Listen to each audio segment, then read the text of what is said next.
Now be honest with me. When a vocal gets unruly or the drum bus needs to sit back, do you reach for the same compressor every single time? And here's another question. How many compressors are actually sitting in your plugin folder right now? 5? 10?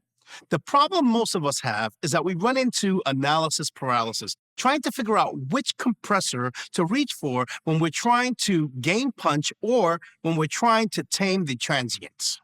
I get it because it has happened to me as well.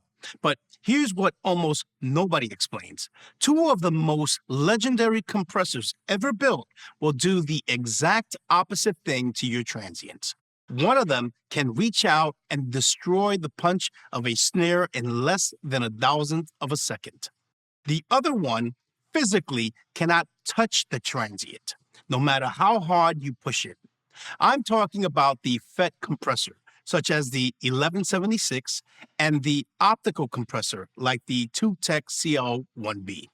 So in the next few minutes, I'm going to show you exactly what each of these circuits does to a transient and why.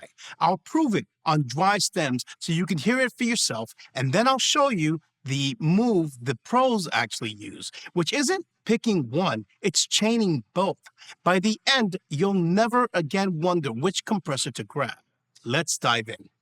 Let's start with the one that started it all, the 1176. Back in the mid-1960s, if you wanted to control a peak, you used a tube limiter. Bill Putnam Sr.'s own UA-175 and the 176, or the Teletronics LA-2A. They sounded beautiful, but tubes are thermal devices, and they simply could not react fast enough to catch a fast, aggressive transient. When the field effect transistor came along, Putnam saw his opening, and in 1967, he released the URI 1176, the world's first true all-solid-state FET peak limiter. No tubes in the gain path, and an attack time so fast, it's still, to this day, one of the fastest compressors ever made. Now, the earliest revisions had a ton of character, but they also had audible hiss.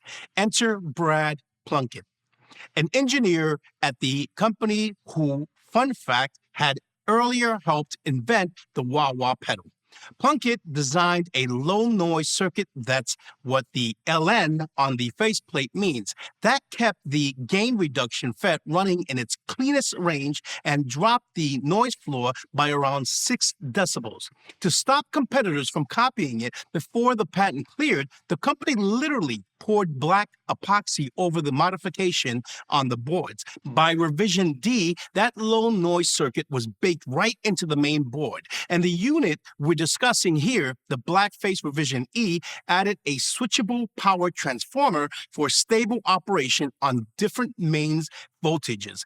Rev D and E are the blackface units engineers chase to this day.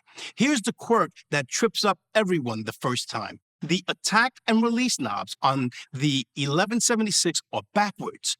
Turn the attack fully counterclockwise and it's the slowest. Turn it clockwise to 7 and it's the fastest. This is the opposite for most compressors. And if you want to go even deeper on exactly what happens the instant you turn that attack knob, I made a whole video on just that.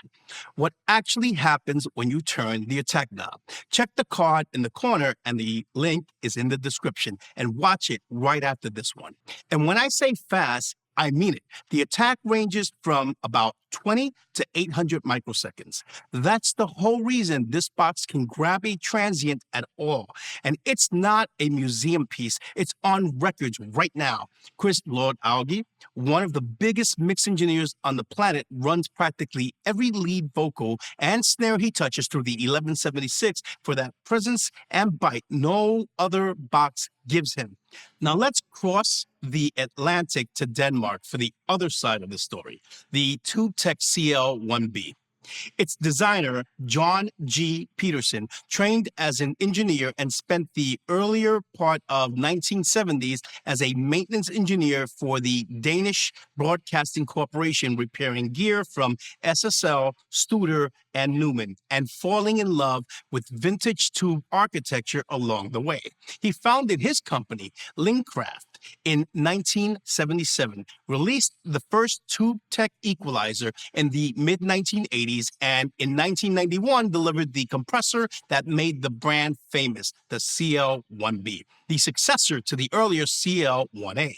Peterson's frustration was with the classic optical compressor, the LA2A.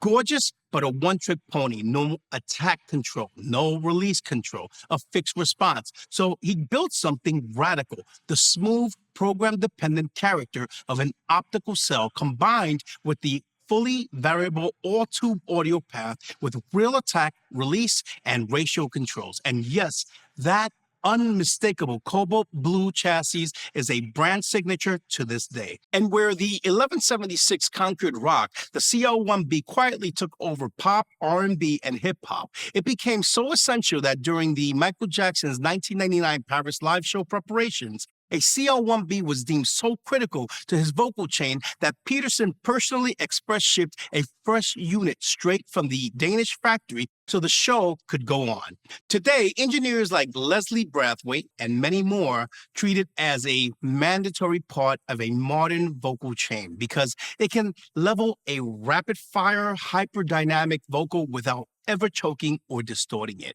So we've got two legends with two completely different parts. Let's get under the hood because the circuit is the reason they behave so differently. Start with the FET. The 1176 splits your signal path. Part heads to the output and part goes to a sidechain that reads the incoming peak and sends a control voltage to the gate of a field effect transistor. The FET behaves like a voltage control resistor. When a peak spikes, its resistance changes instantly and dumps the excess signal to ground before it can get away from you.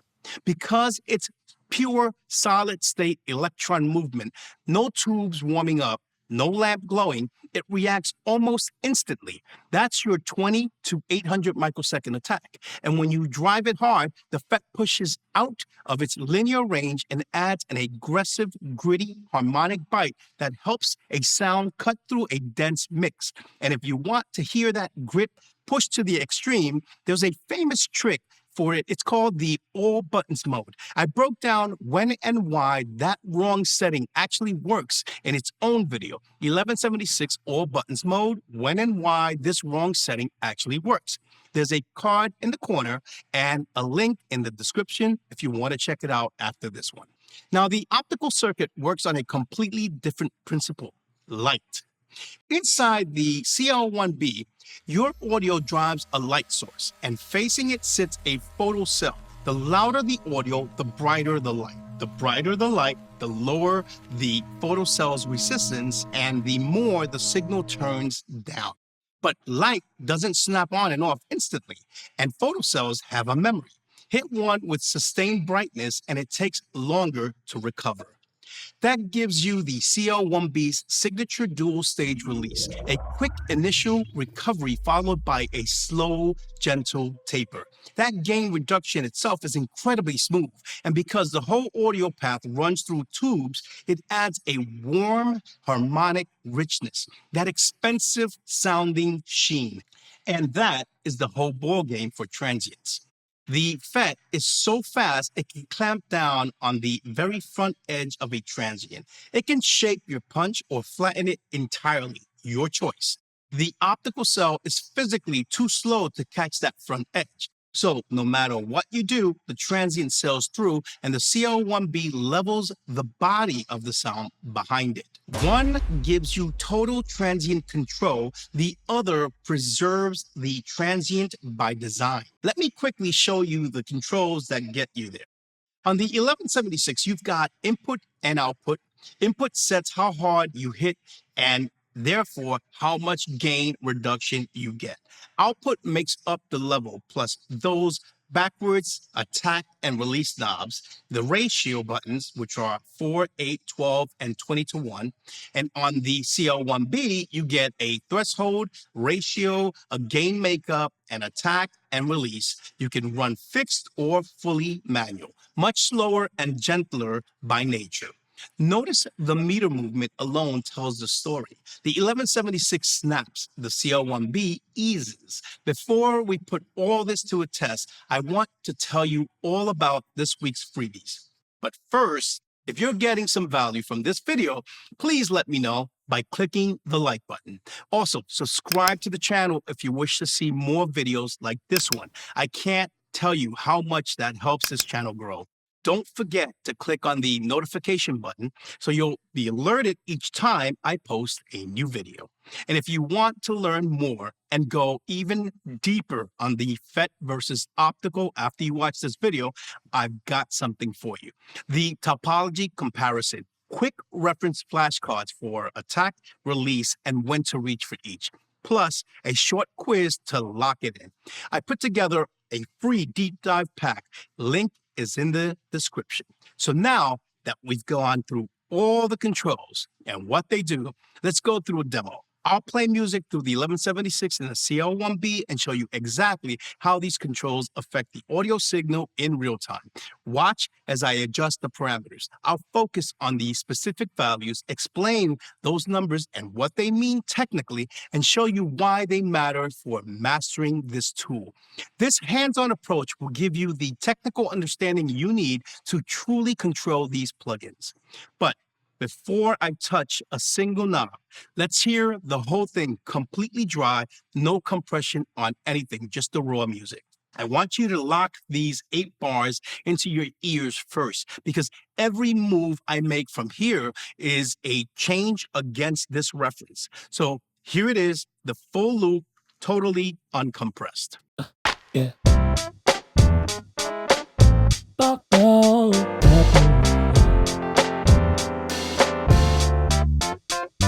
Leave some space, let the motherland kick and snare like a heartbeat in my head. Bass rolls though, keys flow through. Every little hit pulls me closer to you. We'll start with drums because that's where you'll hear it most obviously.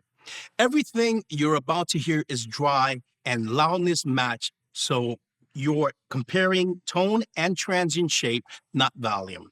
Here's exactly what I'm dialing in. On the 1176 ratio at 4 to 1, the gentlest of its 4 ratios, the attack turned clockwise towards 7, which on this backwards knob is the fastest, about 20 microseconds release fairly fast, and I'm pushing the input until the gain reduction meter shows several dBs of reduction on every hit.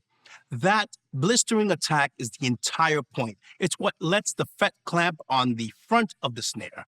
On the CL1B, I'm doing the opposite on purpose. The attack release set to fixed, a locked 1 millisecond attack and 50 millisecond release. Ratios around 9 to 12, and the meter on the compression and the threshold brought down until it shows just 2 to 3 dB of reduction. The CL1B has no input knob like the 1176, so its threshold is how you set the amount of compression, and the makeup gain levels it back afterwards. And here's the kicker. Even at 1 millisecond, the optical cell is still too slow to grab that front edge, which is the whole thing I'm about to prove. Listen to the crack on the front of the snare. First dry, then through the 1176, and then through the CL1B.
On drums, the 1176 reaches right out and flattens the front of that snare. That's the total transient control. The CL1B left the crack completely alone and just leveled the sustain underneath. Same job description, opposite result. Now the bass, and I'm changing one thing on the 1176 to make a point. I'm backing the attack off from the fastest to about the middle of its range. Call it position 5. Medium fast with release around positions 4, still 4-to-1 driving the input for roughly 4 to 6 dB on the note attacks. Slowing the attack lets a little of the pluck punch through before the FET clamps. So instead of flattening the transient, it reshapes the envelope. On the CL1B, I'll switch out of fixed into manual for this one. Attack around 2 o'clock, release around 10 o'clock, and ratio between 10 and 2 o'clock for a 4 to 5 dB. That's TubeTech's own recommended bass setting. Listen for how the 1176 changes the envelope versus how the CL1B just smooths the overall level.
Now the Rhodes, a sustained source, which is exactly where that slow optical cell and tube warmth, they will shine. Here is the 1176. It's gentler still, medium attack, medium release, 4-to-1, just a few dBs of reduction, which also coaxes out a touch of that fret grid. The CL1B stays in the manual mode around the same numbers, 2 o'clock attack, 10 o'clock release, 4 to 5 dB. Though on a pad like this, the fixed manual mode is lovely too, since it gives you a program-dependent release that rides the sustain.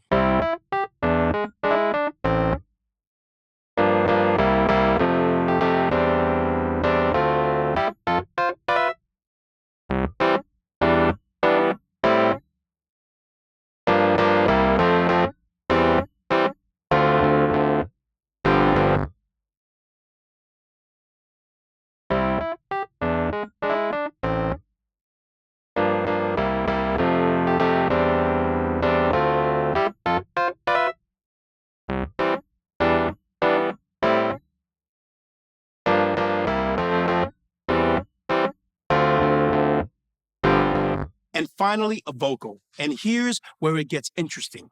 On the 1176, I'm back to a fast attack towards 7, release fast to medium, 4-to-1 with the input set for just 3 to 5 dB on the loudest peaks, enough to catch them and push the vocal forward without squashing it. On the CL1B, manual again, attack around 2 o'clock, release 10 o'clock, ratio 10 to 2, 4 to 5 dB. TubeTech's recommended vocal setting. First, the 1176 alone catching the peaks, then the CL1B alone doing its musical leveling. Yeah.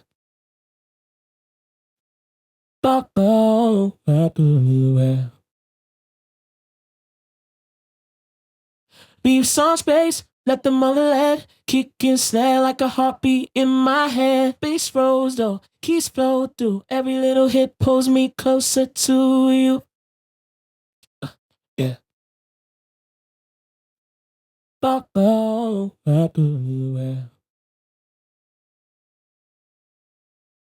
Leave some space, let the mother lead kick and snare like a heartbeat in my head. Bass rolls though, keys flow through. Every little hit pulls me closer to you. Now the payoff. And the reason I told you at the top not to think of this as one versus the other. Watch what happens when I chain them. Here's the problem.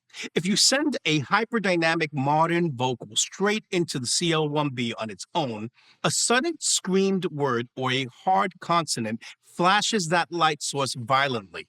And thanks to the optical memory effect, the CL1B chokes and pumps, and it kills the energy of the actual take. So we don't ask it to do the job alone. Instead, the 1176 goes first, set fast, a fast attack towards 7 and a fast to medium release, so it recovers cleanly between peaks, around 4 to 1, with the threshold set so it only touches the loudest, sharpest peaks, shaving off 3 to 5 dB of erratic spikes instantly. Then the CO1B goes second, set slow and gentle, maybe 2 to 1, doing 2 to 4 dB of luxurious overall leveling on a signal that's already been tamed.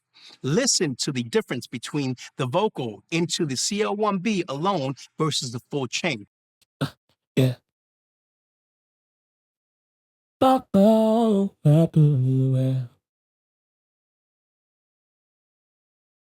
Leave some space, let the motherland kick and snare like a heartbeat in my head. Bass rolls though, keys flow through. Every little hit pulls me closer to you. Yeah.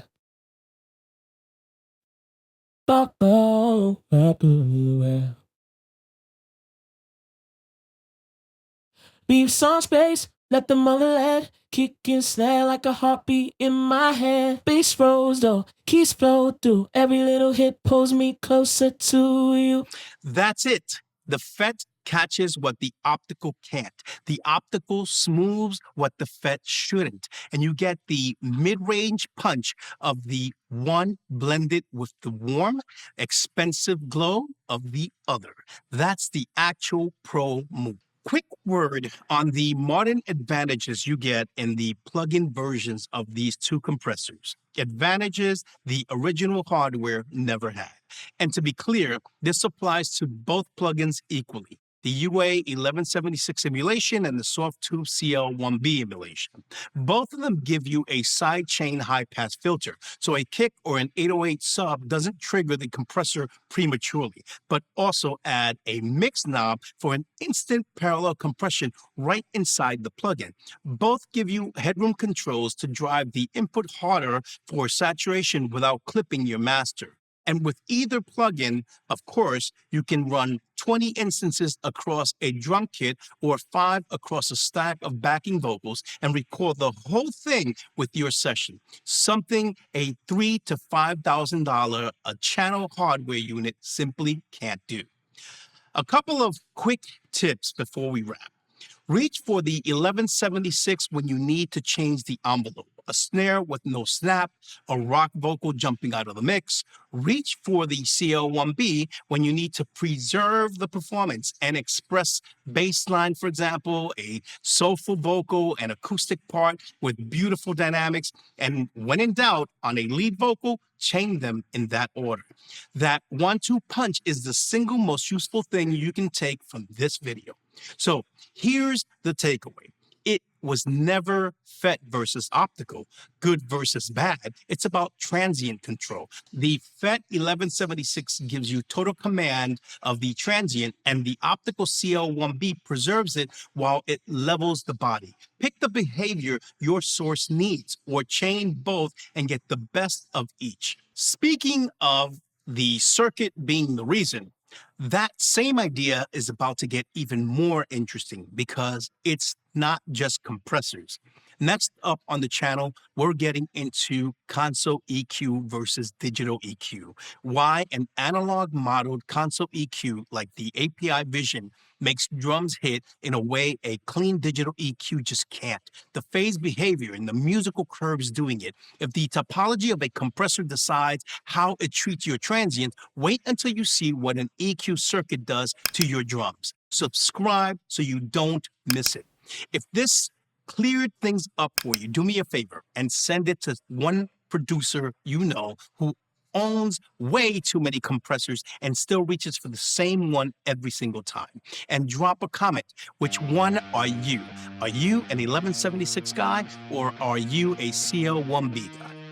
don't forget to grab the free deep dive, the cards, the quiz. It's all in the description. Remember, none of us start as professionals, but we all become pros through practice and knowledge. I'm Ken. Catch you on the next one.